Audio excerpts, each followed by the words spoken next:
दोस्तों का स्वागत है हमारी वीडियो में। कौन है खाटू श्याम बाबा और क्या है उनके मंदिर का रहस्य?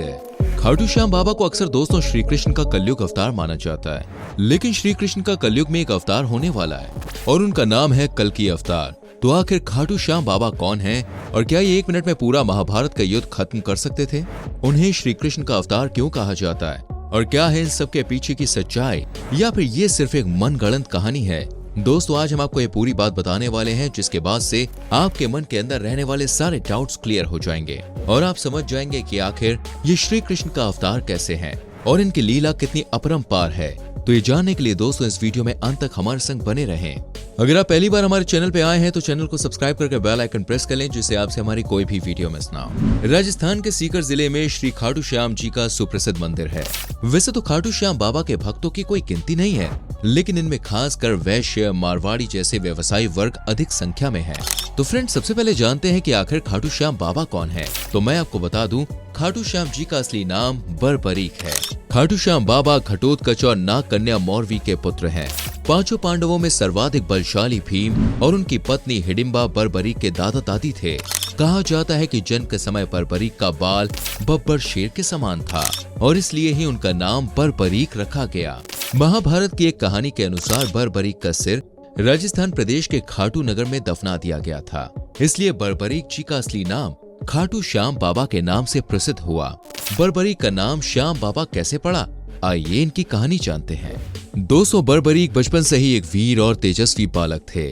बरबरीक ने भगवान श्री कृष्ण और अपनी मां मौरवी से युद्ध कला और कौशल सीख कर निपुणता प्राप्त कर ली थी। अब आप अंदाजा लगा ही सकते हैं कि जो व्यक्ति श्री कृष्ण से युद्ध कला और कौशल सीखेगा वो यकीनन इसमें अव्वल होगा। और बस यही नहीं, बरबरीक ने भगवान शिव की घोर तपस्या की, जिसके फलस्वरूप भगवान शिव ने बरबरीक को 3 चमत्कारी बाण प्रदान किए थे। इसी कारणवश बरबरीक का नाम 3 बाणधारी के रूप में भी प्रसिद्ध है। भगवान अग्निदेव ने बरबरीक को एक दिव्य धनुष दिया था, जिससे वो तीनों लोकों पर विजय प्राप्त करने में समर्थ थे।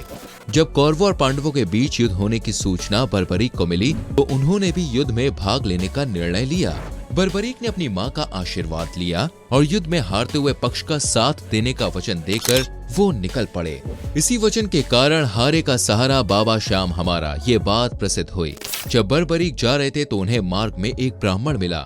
ये ब्राह्मण कोई और नहीं बल्कि भगवान श्री कृष्ण थे, जो कि बरबरीक की परीक्षा लेना चाहते थे। ब्राह्मण बने श्री कृष्ण ने बरबरीक से प्रश्न किया कि वो मात्र 3 बाण लेकर लड़ने जा रहे हैं। मात्र 3 बाण से कोई युद्ध कैसे लड़ सकता है? बरबरीक ने कहा कि उनका एक ही बाण शत्रु सेना को समाप्त करने में सक्षम है और इसके बाद भी वो तीर नष्ट न होकर वापस उनके तरकश में आ जाएगा। और इसीलिए ये कहा जाता है कि अगर बरबरीक चाहते तो वो पूरे महाभारत के युद्ध को बस कुछ ही पलों में खत्म कर सकते थे। और ये तो बस एक बाण की बात है, वहीं अगर उनके 3 बाण का इस्तेमाल किया जाता तो ऐसा माना जाता है कि वो पूरे जगत को भी नष्ट कर सकते थे।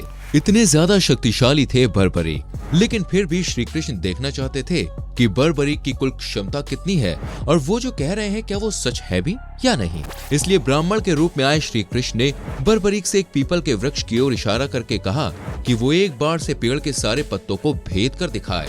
बरबरीक ने भगवान का ध्यान कर एक बाण छोड़ दिया। उस बाण ने पीपल के सारे पत्तों को छेद दिया और उसके बाद बाण ब्राह्मण बने श्री कृष्ण के पैर के चारों तरफ घूमने लगा। असल में श्री कृष्ण ने एक पत्ता अपने पैर के नीचे छुपा लिया था।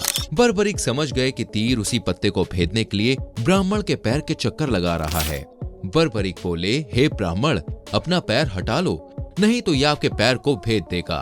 बरबरीक का जो बाण था वो आदेश पर ही काम करता था। बरबरीक ने बस पत्तों को भेदने का आदेश दिया था और इसी वजह से इस बाण ने श्री कृष्ण के पैर को नहीं भेदा।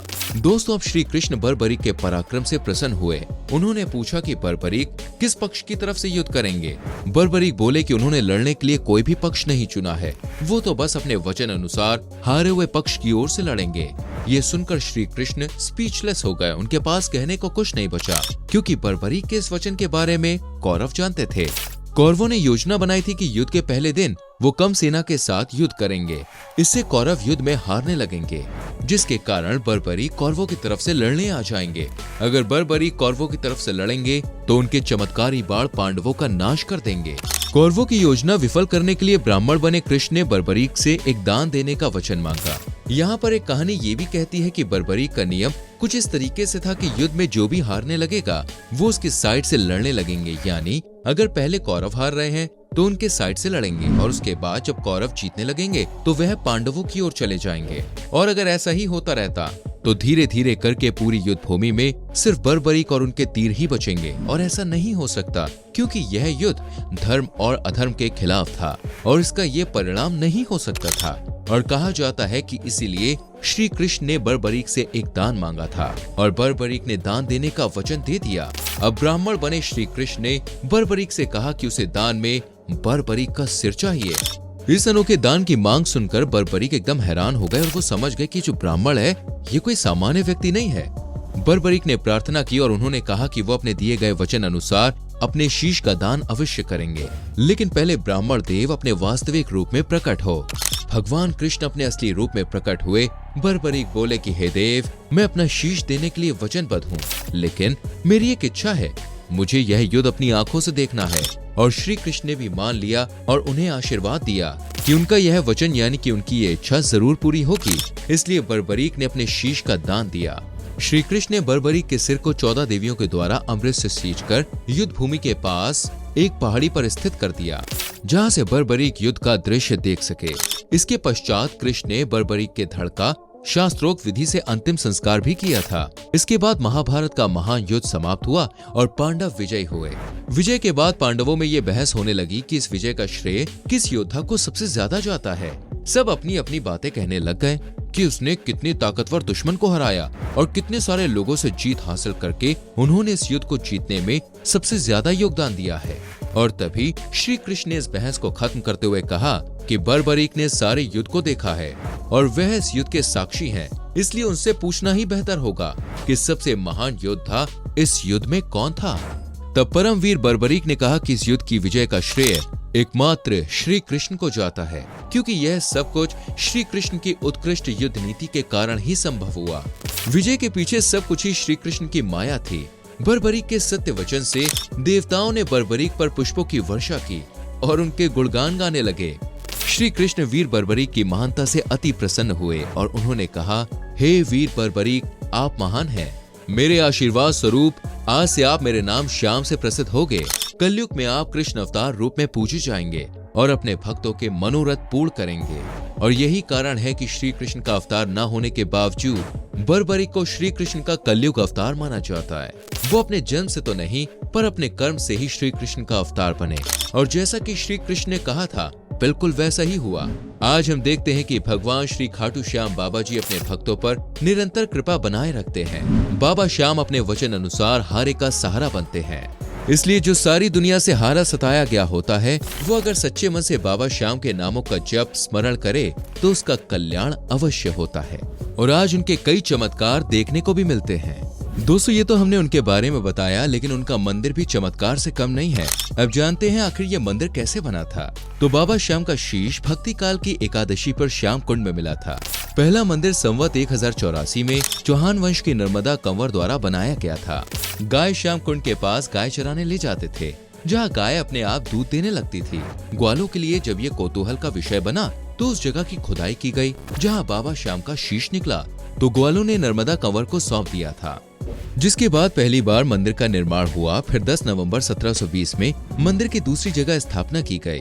ये दिन एकादशी और रविवार था। ये रवि योग भी था।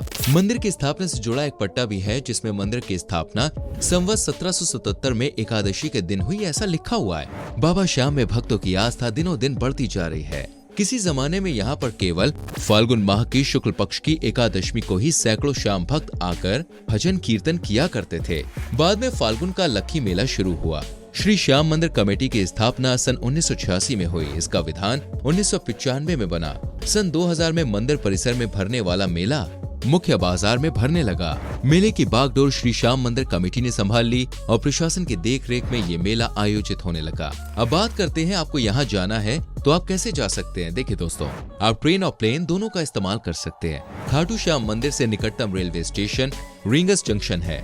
जयपुर से रींगस रेलवे स्टेशन तक ट्रेन जाती है। ट्रेन के सफर में लगभग 1.5 घंटा लगता है और ट्रेनें ज्यादातर समय पर उपलब्ध होती हैं। जयपुर से लगभग 60 ट्रेनें हैं जो जयपुर रेलवे स्टेशन से 5:05, 12:40, 6:05, 8:40 और 1:25 पर प्रस्थान करती है। और मंदिर के समय की बात की जाए तो गर्मी के मौसम में सुबह 4 बजे से दोपहर 12:30 बजे तक और शाम को 4 बजे से रात 10 बजे तक, और ठंड के मौसम में सुबह 5:30 बजे से दोपहर 1 बजे तक और शाम में 5 बजे से रात में 9 बजे तक यह मंदिर शुरू रहता है। तो दोस्तों, यदि हमारी वीडियो, उम्मीद करते हैं आपको वीडियो अच्छी लगी होगी। कमेंट सेक्शन में खाटू श्याम जी महाराज की जय जरूर लिखें और आने वाली वीडियोस को देखने के लिए चैनल को सब्सक्राइब करके बेल आइकन प्रेस करें, जिससे आपसे कोई भी वीडियो मिस ना हो। मिलते हैं अगली वीडियो में। अपना बहुत ख्याल रखिए। Bye bye.